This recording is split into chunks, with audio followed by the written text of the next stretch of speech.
national du bureau exécutif de la jeunesse nationale réunie en session élargie de son bureau exécutif à l'occasion de sa rencontre nationale qui a adressé à l'opinion nationale et internationale les messages suivants à travers ces déclarations officielles. Nous annonçons solennellement l'officialisation de sa nouvelle réorganisation de la jeunesse awalène nationale avec la mise en place de différents pôles inclusifs et alignés avec les orientations stratégiques de notre parti awalé Les Jambar. Cette réorganisation vise à renforcer la coordination, l'efficacité des actions et à mieux porter la voix des jeunes dans toutes les sphères de la vie nationale. La jeunesse awalé réaffirme son adhésion totale à l'appel au dialogue national lancé par le président de la République, M. Bassirou Diomaye Diakhar Faye. Cet appel que nous saluons s'inscrit dans une dynamique d'apaisement, de rassemblement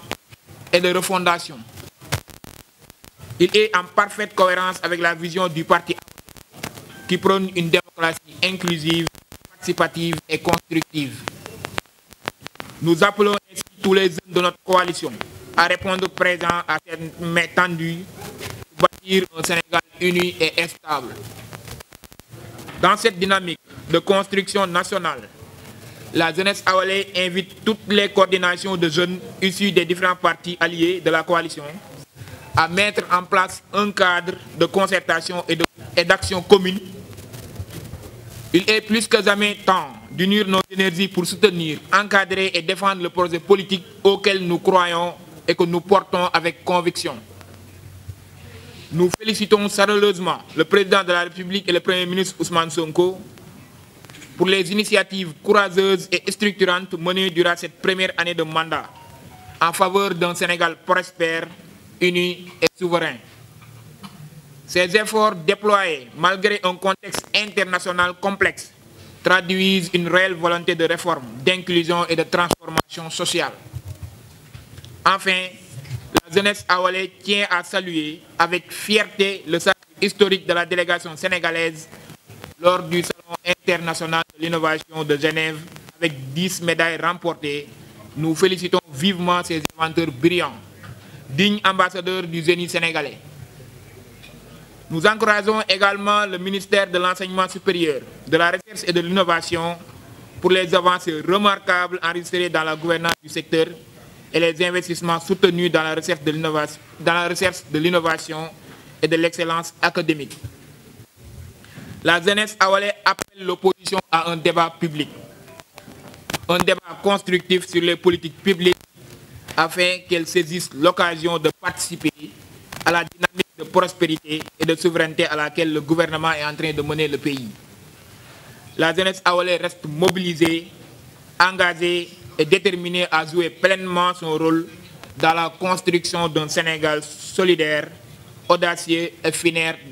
de sa jeunesse. Vive la jeunesse awalé, vive la coalition pour un Sénégal uni, souverain et prospère. Je vous remercie. ci turam ak ci santam di rafetlu bu baax wuy si bi ngeen wuy si la jeunesse du parti awalé tey nag dañu fi daje ngir officialiser le bureau exécutif de la jeunesse du parti awalé. Le bureau nag dafa composé ak ay pôles moo am différents pôles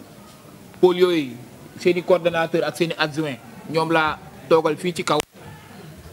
Donc organisation boobu bi ñu ko defee dañu bëgg a renforcer suñu coordination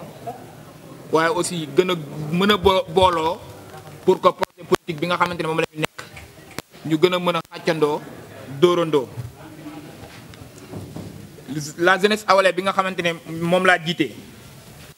ñu ngi remercier le président de la République Bassirou Diomaye Diakhar Faye ci appel bi nga xamante ne def na ko pour que ñu mën a am un dialogue national. Appel boo xam ne ñu ngi koy rafetlu bu baax te yaakaar naa loolu parti awalé ci la yàgg a dox parce que c'est un parti de concordance. Donc ñu ngi rafetlu bu baax appel boobu son excellence def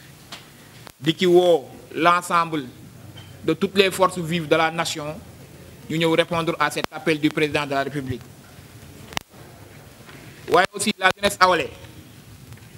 ñu ngi woo bépp kuréelu jeune bi nga xamante ne gëm nga projet bi yaa ngi ci projet bi yaa ngi koy défendre la jeunesse awalé dina la ñu ngi lay woo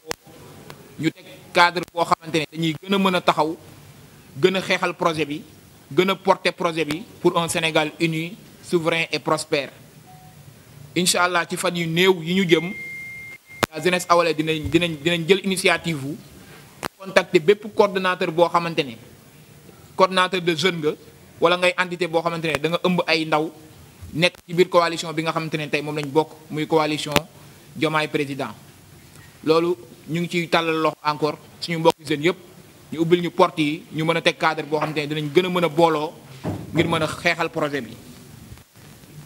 beneen bi mooy ñu ngi sant bu baax a baax le gouvernement du premier ministre Ousmane Sonko ci liggéey bu rafet bi nga xamante ne def nañ ko ci première année bi nga xamante ne moom la ñu nekk ci mandat bi. loolu nag mënuñu ko wax te remercier wuñu le ministre de l'agriculture ci campagne arachidière bu extraordinaire bu ñuy may remercier wuñu aussi le ministre de l'hydraulique ci liggéey bu am solo bi muy def surtout ci autoroute des eaux. ñu ngi remercier bu baax a baax aussi le ministre de l'enseignement supérieur ci sacre bi nga xamante ne Sénégal def na ko ci salon international de l'innovation de Genève. ñu ngi encouragé bu baax a baax le gouvernement du président du premier ministre Ousmane Sonko un appel à l'opposition di leen wax tey suñu jiit yi nga xamante ne ñoo fi nekk li ñu tal mooy le Sénégal puisse rayonner au niveau international dans le cadre de la recherche de l'innovation suñu njiit yi nga xam ne ñoo fi nekk tey taluñu un débat de bas étage li ñu tal mooy Sénégal boo xamante ne ci fan yi ñu ñëw wala ci weer yi ñu jëm dinañ dugg ci hivernal nuñ ko réussir la njiit yi tal nu ñu réussir campagne guerre la ñu tal nu njàng mi mën a ñoŋee loolu la suñu njiiti tal li ñu tal aussi mooy alalu askan bi nga xam ne dañ ko pasare woon ñu ñëwaat taxaw temm pour que képp koo xamante ne jëloon nga xaalis askan wi nga indiwaat ko tey mu nekk askan wi mën ci bénéficier wu loolu suñu njiit tal ñu ay débat de bas étage tey nag man fii laa ko waxee ci turu jeunesse awalé nationale opposition boo xamante ne bépp opposant bu fi nekk boo xam ne bëgg nga un débat constructif la jeunesse awalé tey woo nañ la ci débat constructif taxaw nañ incha allah bépp élément de langage boo xam ne mën nañu ko am pour mën a wane li nga xam ne moom la gouvernement bi di liggéey jeunesse awalé taxaw nañ tey pour ñëpp képp ku bëgg un débat constructif la jeunesse awalé mu ne ci woo ñu ngi sant ñëpp di gërëm ñëpp di wax asalaamaaleykum.